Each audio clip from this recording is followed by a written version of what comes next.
Assalamualaikum warahmatullahi wabarakatuh. Alhamdulillah, syukurillah. Salam pada Rasulullah Muhammad SAW. Kita mulai baca basmalah. Bismillahirrahmanirrahim. Dunsana Podcast PKS TV Sumatera Barat. Senang sekali berjumpa dengan Anda, dan hari ini ada hari yang sangat spesial. Karena apa? Karena kita berjumpa dengan para tokoh-tokoh calon pemimpin se-Sumatera Barat. Dan sekarang, hari ini, saya sudah bersama dengan salah satu tokoh atau calon wali kota Padang, ya, Dr. Haji Muhammad Iqbal. Assalamualaikum. Waalaikumsalam. Masya Allah. Salam dulu, Pak Dokter. Alhamdulillah. Iya, di sana podcast ini sudah kali kedua kita berbicara dengan Pak Dokter yang satu ini. Dokter muda, gagah tampan, dan orang ya awak juo gitu. Ajo. Baik, Pak Dokter. Ya. Iya, kalau dulu kita baru cek ombak kata Pak Dokter kan. Sekarang ombak gimana Pak Dokter? Lumayan besar ombak ya. Kalau takut dengan ombak, jangan berumah di pantai. Iya. Kalau politik ini memang susah ditebak, kita hadapi dengan santai. Mantap, luar biasa untuk tangan. Ini Pak Dokter ini selalu berpantun ya gitu kan. Dan pantunnya selalu dengan ombak gitu. Iya. Dan memang Pak Dokter akan menjadi wali kota yang punya ombaknya gitu Pak. Betul. Tepi pantai Kota Padang gitu kan. Baik Pak Dokter, setelah sekian lama mencoba melakukan cek ombak dan sekarang ternyata Pak Dokter sudah final menjadi calon wali kota dari yang diusung oleh Partai PKS bersama Demokrat ya. Nah, kira-kira nih Pak Dokter, cek ombaknya ini sudah sampai di mana nih? Sebelumnya saya pantun lagi lah. Oh, pantun lagi. Oke, baik. Pergi ke pasar memakai biduk. Oke. Pulangnya membeli topi. Rancak mana? Kalau sudah disediakan duduk, biasanya disediakan kopi. Kopi. Alhamdulillah kami bersama Pak Masrul tadi sudah deklarasi. Iya, Alhamdulillah luar biasa antusias masyarakat ya. Iya. Mungkin ada sekitar 3-5 ribu orang ya, perkiraan prediksinya lah ya. Dan itu luar biasa kehadiran Buya Mayildi juga beserta antusiasme masyarakat. Ini menunjukkan kami itu semakin optimis untuk bisa memenangkan Kota Padang. Saya sama Pak Masrul ini memang berbeda jauh, tetapi perbedaan ini yang akan memajukan Kota Padang. Beda jauhnya dari siapa nih? Saya seorang akademisi. Teknokrat yang berkarir dari dosen luar biasa, dosen biasa, jadi ketua program studi, jadi dekan sampai jadi rektor. Iya. Pak Masrul jadi penyuluh KB, jadi lurah, jadi camat, jadi sekda sampai kepala dinas provinsi. Wih, mantap, betul-betul dari. Ini kan dua hal yang berbeda, tapi sama-sama merangkak dari bawah. Betul. Satu birokrat, satu politisi akademisi. dan akademisi. Iya. Oke. Jadi ini adalah satu pasangan yang sangat klop, yang sangat kuat magnetnya untuk bisa menyatukan ide dan gagasan. Jadi gabungnya antara akademisi, politisi dengan birokrat ini tentu saja akan membuat perjalanan pemerintahan di Kota Padang ini akan sangat agresif. Padahal baru beberapa bulan bersama ya. Betul. Chemistry sudah terbentuk gitu ya. Sudah terbentuk. Makanya kami punya tagline gerak cepat untuk Kota Padang. Gerak cepat untuk Kota Padang. Betul. Mantap, luar biasa. Karena kami melihat pasca Covid kota ini belum bangkit perekonomiannya. Oh gitu ya. Jalannya banyak yang rusak, banjirnya beberapa sangat banyak titik-titiknya. Kita hitung minimal itu ada 11 titik. Kemudian juga penganggurannya tertinggi. Angka kemiskinan. Banyak UMKM juga terlilit hutang dengan rentenir, riba. Ini juga menjadi tantangan baru. Makanya kami punya 8 program unggulan. Kriminal di kalangan pelajar itu. Betul. Tawuran. Dan ini juga menjadi salah satu perhatian kita masalah sosial di masyarakat. Tapi sebenarnya tawuran ini nanti kita bahas khusus, tapi dia sangat erat dengan kerentanan ekonomi juga.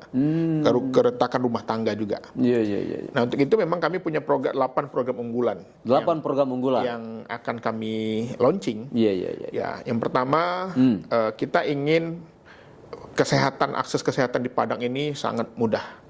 Kita akan gratiskan akses kesehatan BPJS. Jadi siapapun yang sakit, dia boleh datang untuk berobat. Untuk yang miskin atau enggak?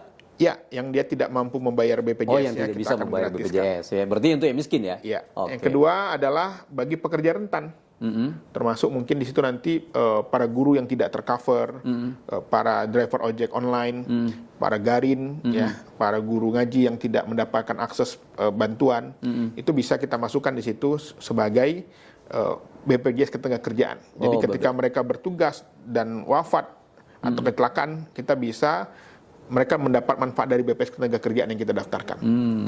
Kemudian juga termasuk program di tengah ekonomi yang sedang menurun, daya beli yang rendah, angka prasejahteranya tinggi, kita akan gratiskan seragam sekolah bagi siswa baru.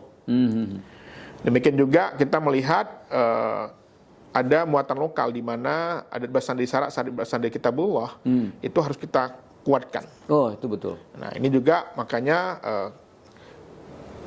kerapatan adat Nagari, Bundo Kanduang, ini akan kita beri bantuan supaya mereka juga bekerja dengan maksimal untuk bagaimana membangun budaya adat di daerah masing-masing, di kecamatan masing-masing. Kemudian juga para RT, para RW, Posyandu, kader Posyandu juga akan kita naikkan anggarannya supaya mereka bekerja maksimal juga mengatasi masalah-masalah masyarakat ini. Termasuk yang penting juga UMKM. UMKM ini banyak sekarang mereka harus terjerat oleh rentenir. Untuk itu kita akan buat program bagaimana UMKM ini mendapatkan bantuan modal usaha tanpa bunga, tanpa biaya administrasi. Dari kerjasama dengan pihak ketiga. Pihak ketiga, koperasi misalnya kayak koperasi, gitu. bank, dan lain-lain. Kemudian juga ada Padang Ramah Keluarga. Yang ini juga akan menjadi perhatian kita bagaimana keluarga ini juga harus menjadi perhatian khusus program-programnya, termasuk pelatihan pranikah, termasuk juga counseling center buat para Gen Z ya, untuk menjaga kesehatan mentalnya. Dan juga ada banyak program yang mungkin nanti kita bisa akan jelaskan di debat dan diskusi. Wah, ini luar biasa. Tepuk tangan dulu Pak Dokter nih. Jadi setelah 3 bulan ya? Ada 4 bulan? 5 bulan. 5 bulan meneropong Kota Padang. Ternyata di kepala Pak Dokter ini sudah seabrek-abrek dan muncul 8 program unggulan. Kalau 8 program unggulan betul-betul memang dilaksanakan oleh Pak Wali Kota kita ini, bakal sibuk sekali gitu, Kota Padang ini. Tapi kira-kira dengan porsi anggaran Kota Padang atau APBD-nya gimana? Cukup nggak Pak Dokter? Ya saya kira kita udah menghitung ya. Apalagi di tahun 2025 itu akan ada kebijakan baru di mana nanti pajak kendaraan bermotor itu yang sebelumnya itu dikelola oleh provinsi, itu akan turun ke kabupaten kota. Oke, dan baik. angkanya untuk Kota Padang sangat signifikan. Hampir 190 miliar sekian. Artinya itu sangat bisa kita lakukan. PAD ya, jadi PAD baru lah ya. Ya, termasuk juga tadi bagaimana Gen Z kita di Kota Padang ini juga nanti kita akan perhatikan tentang minat bakatnya, seni budaya, muatan lokal ini harus kita kembangkan juga. Karena Kota Padang ini ada 4 hal yang sangat penting ya. Pertama aspek pendidikan, kedua aspek jasa dan pariwisata, yang ketiga kesehatan, dan yang keempat adalah masalah infrastruktur. Ya, nanti ada namanya program Padang Terang, ada Padang Bersih, ya, Padang Hijau, ya, Padang Cerdas. Nanti kita akan rumuskan dalam bentuk bahasa-bahasa yang mudah dipahami masyarakat. Jadi saya melihat memang saat ini daya beli rendah, masalah ekonomi utama. Betul. Kalau dikatakan pengangguran tinggi karena ini adalah tempatnya mahasiswa belajar, kenapa tidak terjadi di Jogja? Kenapa tidak terjadi di Bandung? Yang juga banyak menerima mahasiswa. Jadi sebenarnya bukan soal ini karena kota pendidikan, tapi pengangguran tinggi bisa jadi karena ekonominya tidak tumbuh. Uangnya sedikit yang masuk, investor sedikit yang masuk. Betul. Sehingga lapangan pekerjaan terbatas. Berarti sebenarnya di samping 8 program tadi, mesti juga pemerintah baru berpikir untuk bagaimana ekonomi di Padang bangkit lagi gitu kan. Betul. Bagaimana dengan pengalaman Pak Dokter sebagai orang yang di pusat misalnya kan? Iya. Di pusat kan semua nih, pusat ekonomi juga, pusat politik juga. Bisa nggak kira-kira Pak Dokter memberikan gambaran bahwasanya ketika Pak Dokter jadi wali kota akan bisa mempermudah akses dana dari pusat kepada Kota Padang misalnya? Betul. Gimana? Jadi memang sebenarnya kalau tingkat kota kabupaten yang sangat penting itu linear dengan gubernur. Oh, gubernur ya? Iya, ini penting. Makanya nanti kalau Buya Mayel di gubernurnya, kepilih kembali wali kotanya juga kita, itu akan mempercepat program-program ini dan akan mempermudah komunikasi ke tingkat pusat. Iya. Ya, karena kadang-kadang kan harus melalui gubernur juga, harus ada corongnya juga. Dan saya pribadi yang hampir 10 tahun sebagai tenaga ahli, staf ahli di DPR MPR, tentu saja juga memiliki komunikasi dengan berbagai pihak. Jadi saya kira kita optimis nanti Kota Padang banjir dengan program-program, banjir dengan aktivitas-aktivitas yang bisa membangkitkan perekonomian. Karena kalau kotanya tidak tertib, tawurannya tinggi, banjir, sampahnya berserakan, siapa yang mau datang? Iya, betul, betul. Untuk itu kita harus menyiapkan sebagai Padang hijau ini, bagaimana Kota Padang ini peduli lingkungan ya. Kita kemarin sama teman-teman milenial Gen Z sudah bersih-bersih pantai. Karena kita nggak bisa salahkan sungainya, tapi kita harus punya etalase, daerah-daerah etalase itu memang harus dijaga betul. Kayak Taplau itu daerah etalase, semua orang datang ke sana ingin ke Padang, pengen lihat laut. Itu harus standby petugasnya untuk saya kira itu anggaran nggak besar menyiapkan petugas yang setiap hari patroli membersihkan sampah gitu ya. Kemudian juga masalah penghijauan ya, lingkungan ini juga isu-isu yang sangat penting bagaimana Padang hijau nanti ke depan akan kembali harus mendapatkan anugerah Adipura yang sudah lama tidak kita dapat. Tapi kemarin piagam patung Adipura ini diperbarui Pak Dokter. Iya. Padahal PLN udah nggak dapat ya. Betul, karena memang tadi ini kan Adipura itu juga kerjasama dari semua pihak ya, dari masyarakat, kesadaran ya. Karena memang Kota Padang itu trennya waktu saya kecil kalau saya ke Padang itu memang kita takut buang sampah. Wah, ini bersih. Ya gitu. Tapi sekarang lama-lama sudah mulai luntur. Iya. Termasuk juga transportasi publik ya yang perlu kita remajakan, yang perlu kita tingkatkan aksesnya, koneksinya, termasuk juga terminalnya dan lain-lain. Ya, Padang masih sangat berpotensi untuk kita bangun kan karena kotanya belum metropolis kayak gitu. Betul. Kan. Artinya peluang untuk memajukannya dari sisi sarana semacam masih mungkin untuk kembangkan. Tinggal lagi bagaimana ya para pemimpin atau Pak Wali kita ini nanti memajukan Kota Padang ini menjadi Kota Padang yang lebih modern dan metropolis lah barangkali kan. Betul. Tidak hanya kota pendidikan, tidak hanya pantai, tapi masyarakat juga kemiskinannya bagus kan gitu kan. Nah, menariknya ini barangkali Pak Dokter kan tokoh pendidikan kayak gitu kan. Ya memang praktisi bidang pendidikan dan Pak Masrul birokrat gitu kan. Jadi saling mengisi lah kayak gitu, saling mengisi.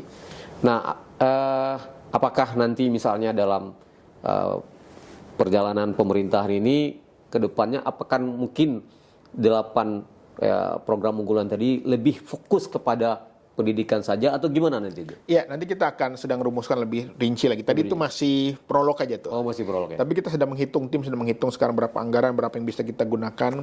Tapi tadi jelas pendidikan di Kota Padang ini perlu kita tingkatkan kualitasnya. Okay. Dan untuk meningkatkan kualitas kan tadi bukan hanya sarana prasarana, tapi juga sumber daya manusia gurunya, kesejahteraan gurunya. Saat ini juga misalnya terjadi kesenjangan antara guru yang umum sama madrasah nih misalnya. Iya. Nah, ini madrasah ini dan pesantren juga harus kita perhatikan. Termasuk juga bagaimana kita memberdayakan masjid-masjid ini menjadi pusat-pusat pengelolaan ekonomi masyarakat. Kita punya ide misalnya yang sedang kita kaji tentang food bank ya. Bagaimana setiap masjid itu bukan hanya tempat ibadah tapi dia juga menjadi tempat bagaimana orang-orang bisa mendapatkan perlindungan ataupun bantuan dalam hal masalah ekonomi keluarga. Karena mereka hari ini banyak terkena rentenir ya. Bangke namanya, bank keliling ya. Itu bank 46 bayar pinjam 4 bayar 6 ya kan. Itu juga harus kita atasi. Dan itu memang pemerintah kota harus memiliki kepedulian. Dan saya melihat di Kota Padang ini masjid-masjidnya luar biasa. Makmur ya, ramai ya. Tapi tinggal bagaimana kita bekerja sama nanti mungkin dengan asosiasinya pengurus masjid agar masjid ini juga menjadi pusat ekonomi.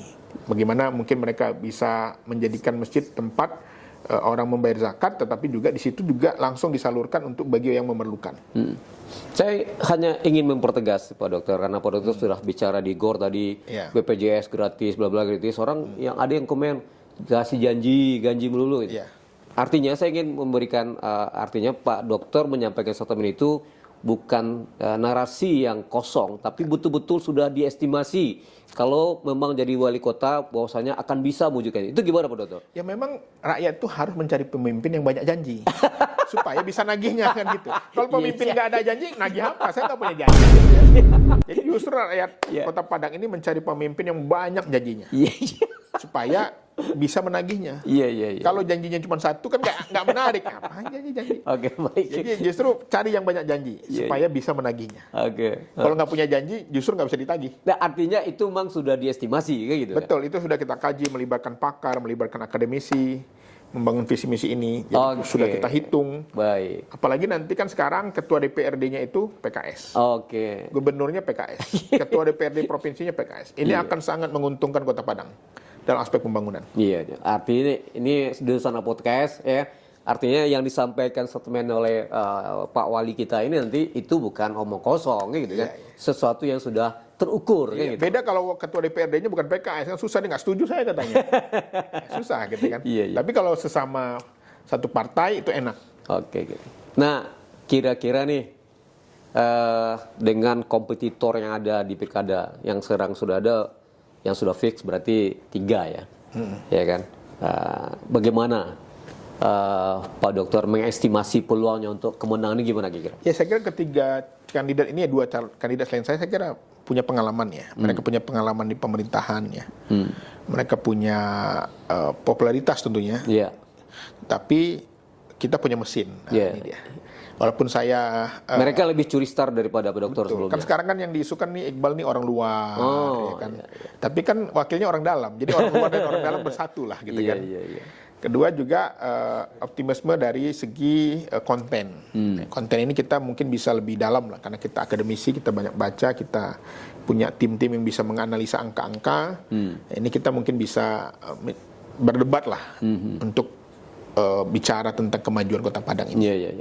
Dan saya kira semua calon kompetitor yang bagus ya. Saya kira ini baik buat masyarakat Kota Padang, sehingga masyarakat Kota Padang bisa melihat, memilih dengan rasional. Dan saya pikir memang yang harus dijual dengan Pak Dokter adalah bicaranya dia gitu loh. Karena dia bicara nggak irit nih, boros ya.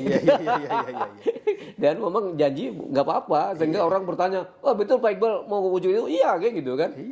Ketimbang tokoh lain yang cuma irit bicara kan. Kan bicara, kalau dia bicara dia agak wibawa, jadi ide-ide nggak ada. Betul. Ya, jadi, karena kan ini kan apa namanya, politik ini nggak lepas dari kayak dunia kampus juga sebenarnya. Iya betul. Ya ada hitungan, ada prediksi. Ya, kalaupun nanti ternyata janji itu tidak terwujud, ya kita tinggal menjelaskan kenapa nggak terwujud. Misalnya orang udah banyak janji, tiba-tiba ada COVID, ya kan nggak bisa mewujudkannya, ada alasan gitu. Tapi memang kita harus punya mimpi, kita harus membangun kota ini punya mimpi yang besar. Betul. Jangan hanya sekedar menunaikan kewajiban sebagai membuka acara. Saya termasuk orang yang paling sebel sama seremonial itu, yang terhormat, aduh panjang gitu ya. Tapi di satu sisi perlu, tapi di satu sisi itu akan menghabiskan waktu kita untuk bekerja menyelesaikan masalah. Saya ingin membuat warga Kota Padang ini tersenyum. Tidak ada masalah yang tidak ada solusinya. Luar biasa, Pak Dokter, kita ingin membawa Kota Padang tersenyum.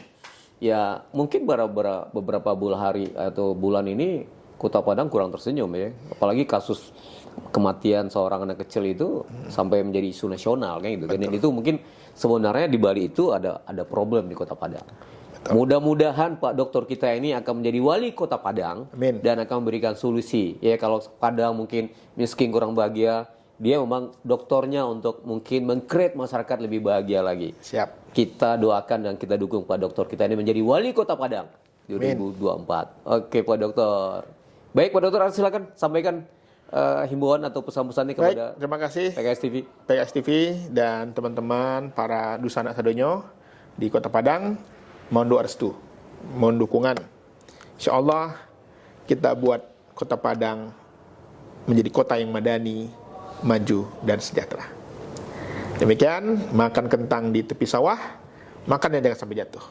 Wabillahi taufiq wal hidayah. Wassalamualaikum warahmatullahi wabarakatuh. Waalaikumsalam warahmatullahi wabarakatuh. Baik, demikian Dusana Podcast.